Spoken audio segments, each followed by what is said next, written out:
रहीम अस्सलाम वालेकुम नाज़रीन, उम्मीद करता हूँ आप तमाम लोग खैरियत से होंगे। इस व्लॉग के अंदर सबसे पहले तो इश्तियाल पसंदी जो ईरान की जानिब से जिसका आगाज़ किया गया, पाकिस्तान ने उसका भरपूर जवाब दिया है, उसकी तफसीलात थोड़ी सी आपके सामने रखूँगा।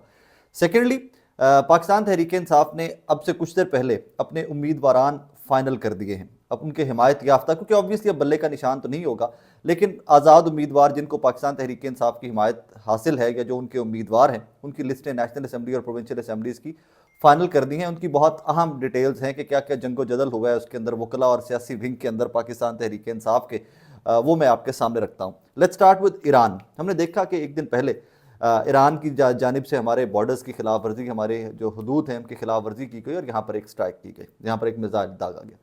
उसके बाद पाकिस्तान आर्म्ड फोर्सेस ने एक जवाब दिया था सिर्फ, कि अपनी मर्जी और अपनी मर्जी के वक्त पर भरपूर जवाब दिया जाएगा। और वो जवाब देने के लिए हमें कोई बहुत लंबा चौड़ा इंतजार नहीं करना पड़ा, हमने ठोक कर उसका जवाब दे भी दिया है। ईरान के मिसाइल हमले के जवाब में पाकिस्तान का भरपूर जवाब, कालादम BLA और BLF के दहशतगर्दों के ठिकानों को निशाना बनाया गया। ईरान की हदूद में कालादम तंजीमों के ठिकानों को निशाना बनाया गया। जवाबी हमले में ईरान के किसी सिविलियन या फौजी हदफ को निशाना नहीं बनाया गया। अब ये सबसे इंपॉर्टेंट बात है और यही सारी इसके अंदर टेक्निकलिटी है कि टारगेटेड ऑपरेशन था, बड़ा सोच समझकर इंटेलिजेंस बेस्ड ऑपरेशन था, गाइडेड ऑपरेशन था। और BLA और BLF के जो दहशतगर्द थे, जो उस तरफ बॉर्डर के बैठे हुए थे और पाकिस्तान के अंदर तखरीबकारियों में मुलव्विस थे, उनको टारगेट करके इसमें उनको टारगेट किया गया और वही हदफ थे इसका। इसमें इंटरनेशनली भी किस तरह रिपोर्ट हुआ, मैं थोड़ा सा वो भी आपको बता दूं। माइकल कगलमैन वो लिखते हैं, Pakistan retaliation appears to have been proportionate to Iran earlier strike and notably, अब ये सबसे इंपॉर्टेंट नुकता है जो इंटरनेशनली रिपोर्ट हो रहा है, notably it targeted only militants and not Iranian security forces. Iran की फौज के ऊपर, ईरान की सिक्योरिटी फोर्स के ऊपर पाकिस्तान ने हमला नहीं किया, सिर्फ जो दहशतगर्द थे वहां पर उनको टारगेट किया है। और ये बहुत बड़ी कार्रवाई है ये, बिल्कुल। अच्छा, इसमें एक फैक्टर जो है, कल की सबसे बड़ी हैपनिंग कल रात की, क्योंकि मैं इस्लामाबाद में था तब ये वहाँ पर हैपनिंग हुई है बॉर्डर के ऊपर, तो इस्लामाबाद के अंदर भी थरथली मची हुई थी। तो ये हैपनिंग जो है, इसका मुद्दा या इसका रुख मुड़ा भी जा सकता था मेरे नज़दीक, लेकिन यहाँ पर फाउल प्ले कर गई ईरानी गवर्नमेंट। जो ईरानियन तेहरान में अपनी कौमी सलामती पर किसी हमले का भरपूर जवाब देगा। पाकिस्तान पाकिस्तान में सिर्फ दहशतगर्दों का निशाना बनाया ईरानी वज़ीर ख़ारजा हुसैन अमीर अब्दुल हयान। अब ये भाईजान, अगर ये स्टेटमेंट जो फॉरेन मिनिस्टर की थी ना, ये इस तरह की स्टेटमेंट नहीं आती, जो इश्तियाल पसंद और जो एग्रेसिव स्टेटमेंट थी, तो पाकिस्तान के साथ मामलात को डिप्लोमेटिकली भी सॉर्ट आउट किया जा सकता था। ईरान के साथ हमारी कोई बहुत ज़्यादा वो नहीं है, रिफ्ट नहीं है कि पाकिस्तान की, हमारे मुसलमान भाई हैं, अफगानिस्तान हमारा मुसलमान भाई है, हमारी कोई रिफ्ट नहीं थी इन बॉर्डर्स के ऊपर आकर, लेकिन ये रिफ्ट क्रिएट की गई। और उसके बाद ऑब्वियसली कौम की हमीयत के ऊपर, कौम की गैरत के ऊपर जब आप अटैक करते हो किसी भी कौम की, तो फिर लोग मजबूर हो जाते हैं कि उनको आपको बताना पड़ता है कि नहीं भाई, बिल्कुल इस तरह नहीं मामलात चलेंगे। और इसके ऊपर पाक फौज ने भरपूर जवाब दिया है, एयरफोर्स ने भरपूर जवाब दिया है, टारगेटेड जवाब दिया है। और इसके अंदर काफ़ी सारे मिलिटेंट जो थे, काफ़ी सारे दहशतगर्द जो थे, वो मारे गए। बहरहाल पूरी कौम पाकिस्तान फौज के साथ खड़ी है, पूरी की पूरी कौम पाकिस्तान फौज के साथ खड़ी है।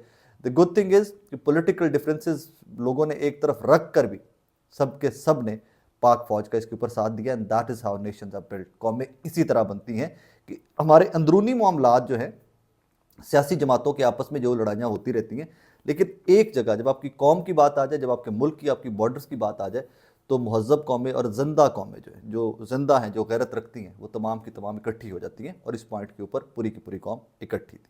येट अगेन पाकिस्तान जिंदाबाद। अब फर्दर बढ़ते हुए जनाबे वाला, हमने देखा कि पाकिस्तान तहरीक इंसाफ ने बल्ले का निशान जाने से पहले टिकट्स अनाउंस किए थे। उन टिकट्स के ऊपर बहुत सारे हलकों में से सीवियर क्रिटिसिज्म आया था, बहुत ज़्यादा क्रिटिसिज्म आया था बहुत सारे हलकों में से, कहीं पर बहुत अच्छे अच्छे टिकट भी अनाउंस हुए थे। अब वो जो सीवियर क्रिटिसिज्म आया था, मैं उसके ऊपर टाइम टू टाइम आप लोगों को अपडेट करता रहा हूँ। सीवियर क्रिटिसिज्म में एक फैक्टर था वकला का।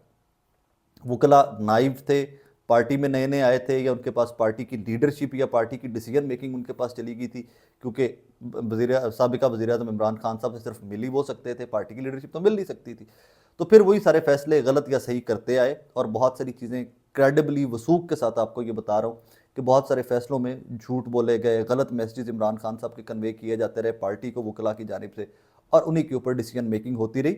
लेकिन पार्टी के कुछ लोग जो सियासी लोग थे जो पुराने पार्टी के साथ चले आ रहे थे पाकिस्तान तहरीक इंसाफ के, उन्होंने बड़ा क्लियर कट स्टांस लिया और मैंने एक व्लॉग में उसका मेंशन भी किया था, उसके ऊपर ट्वीट भी किया था मैंने कि जनाब इसके ऊपर पार्टी जो है तहरीक इंसाफ जो है उन्होंने बहुत क्लियर कट स्टांस ले लिया कि वकला के फैसले नहीं चलेंगे। बहुत सारे फैसले रिवर्स हो गए, बहुत सारे फैसले बदल दिए गए हैं, कुछ फैसले मैं आपके सामने रख देता हूँ। उमैर न्याजी साहब लीड कर रहे थे वकला की टीम को टिकट्स वाले सारे मामले के अंदर, और दूसरी तरफ से लीड कर रहे थे उमर अयूब साहब और हमाद अजहर साहब। और जो लोग पाकिस्तान तहरीक इंसाफ के सियासी लोगों की जंग लड़ते रहे, चंद नाम मैं उनके आपके सामने रख देता हूँ।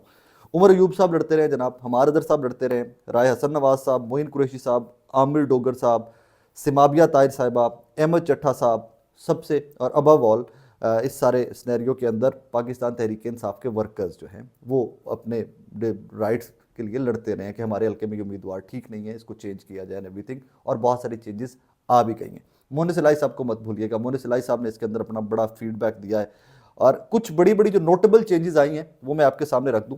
NA61 जेलम से टिकट चेंज हुआ, वो जो PMLN के उम्मीदवार थे उनको टिकट जारी कर दिया गया था, बाद में शेर अफजल मरवा साहब ने कह दिया कि जी हामिद खान साहब ने टिकट दिलवाया है। शेखपुरा से खुरम विर्क साहब को टिकट मिल गया, सियालकोट से हामिद रजा साहब को टिकट मिल गया है, मंडी बहाउद्दीन से कौसर भट्टी साहिबा को, कौसर खान भट्टी साहिबा को टिकट मिल गया। यहाँ से शिराज रांझा साहब को टिकट मिला था, जिसके ऊपर बड़ी लेदे हुई मंडी के दोस्तों ने हमें भी बड़ा, मुझे भी बड़ा उसमें टारगेट किया आके कि जी आप सपोर्ट क्यों नहीं कर रहे अभी। मैं यार मैं कैसे सपोर्ट कर सकता हूँ, मैं तो खबर दे सकता हूँ कि भाई this is what is happening with in the party.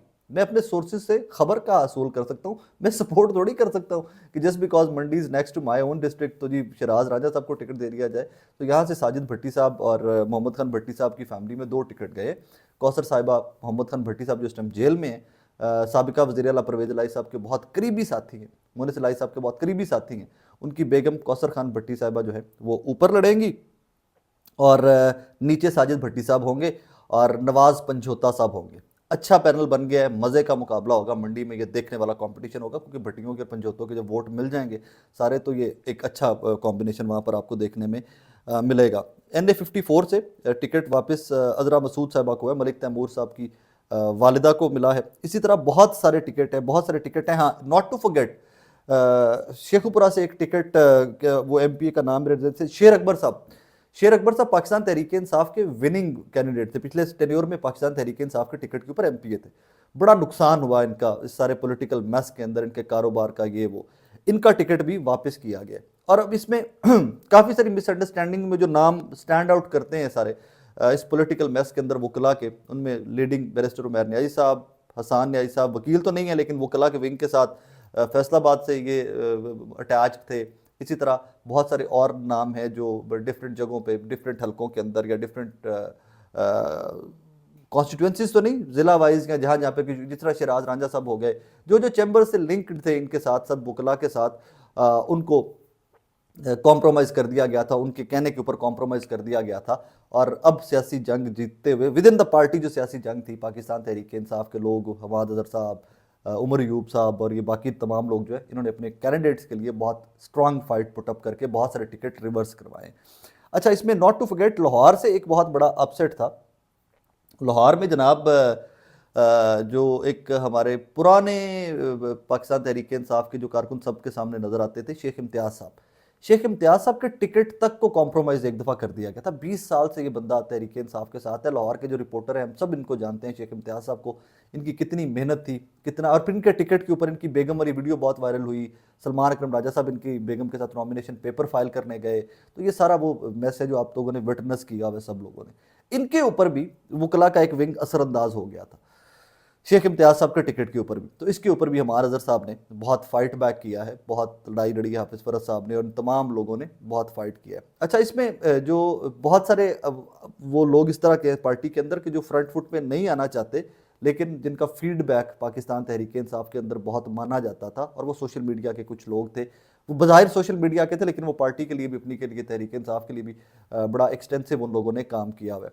अच्छा, ओवरऑल अब आके देखिए, कोई भी चीज़ मुकम्मल नहीं हो सकती। मैं कहूँ कि जी फलाना पैनल बन गया तो अब तबाही मच जाएगी, ऐसे कभी भी नहीं होता। बहुत सारी गलतियाँ, कोताहियाँ, ये बहुत सारी मिसकैलकुलेशन इंसान है, हर बंदे से होती हैं, लेकिन वकला वाला जो टिकट्स का पैनल थे और अब जो सियासी जमात तहरीक इंसाफ के जो पैनल अब बने, इनमें ज़मीन आसमान का फ़र्क है।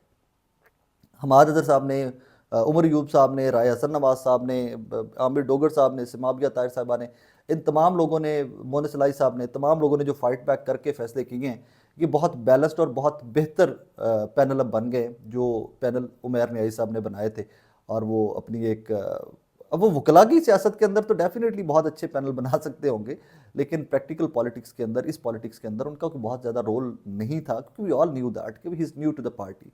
एक लीगल विंग ज़रूर है, खान साहब के केसेस ज़रूर लड़ रहे हैं, खान साहब की शराज रांझा साहब, अलीमा खान साहिबा के केसेस ज़रूर लड़ रहे हैं, लेकिन ये ज़रूरी तो नहीं था ना कि वही सियासत को भी इतना अच्छा समझते, या वो पार्टी के लोगों को भी पुराने को जानते होते कि जनाब यही लोग अच्छे होंगे। बहरहाल ये अच्छे फैसले किए, इनमें काफ़ी सारे जो फैसले रिवर्स हुए हैं, ओकाड़ा से तारिक इरशाद साहब वाला फैसला अभी तक पेंडिंग जा रहा है। वहाँ पर भी एक वकील साहब, बोदला साहब और तारिक इरशाद साहब, इनका मुकाबला है टिकट के लिए, लेकिन मेरे सोर्सेज ये कंफर्म करते हैं, क्रेडिबली सोर्सेज मेरे ये कंफर्म करते हैं कि यहाँ पर टिकट तारिक इरशाद साहब को दे दिया जाएगा। अब से कुछ देर बाद ये अनाउंस हो जाएगा।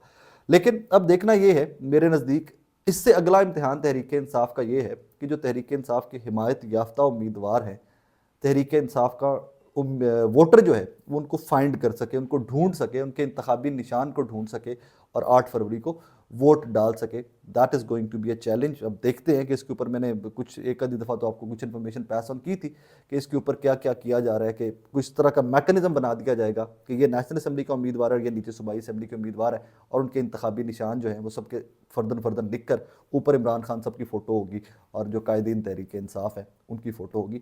इंटरेस्टिंग सिचुएशन है, अभी ये मज़ीद मैच्योर होगी। एक हल्का मेरा जो ज़ाती हल्का है, मैं उसके ऊपर भी जाते जाते थोड़ा सा बता दूँ आपको। अनीका भट्टी साहिबा, शौकत भट्टी साहब की फैमिली से, मेहदी हसन भट्टी साहब की फैमिली से, उनके मद्दे मुकाबिल नून लीग की हैं सायरा अफजल तारड़ साहिबा। आई थिंक ये पंजाब का वाहिद हल्का होगा जिसमें एक खातून का मुकाबला एक खातून से। एक तरफ मेहदी हसन भट्टी साहब हैं, वो साबिका एम एन ए, दूसरी तरफ अफजल हुसैन तारड़ साहब हैं, वो भी साबिका एम एन ए। लेकिन यहाँ पर फ़र्क ये है सिर्फ कि एक तरफ फ्री एंड फेयर इलेक्शन की इजाज़त है कि आप जाओ, free and fair election campaign की इजाज़त है, और एक तरफ अभी पॉलिटिकल प्रेशर काफ़ी है, जो केसेस ये वो। लेकिन एक खातून मद्दे मुकाबिल खातून, मेरे नज़दीक ये पाकिस्तान की डेमोक्रेसी की मेच्योरिटी की अलामत है कि सियासी जमातों ने ख़वातीन को प्रैक्टिकल पॉलिटिक्स में, पहले हमने देखा बहुत कम ज़रताज गुल साहिबा होती थी, बहुत कम लोग थे जो इंतखाबी सियासत करके ख़वातीन आती थी नेशनल असम्बली या प्रोविंशियल असम्बलीज़ के अंदर।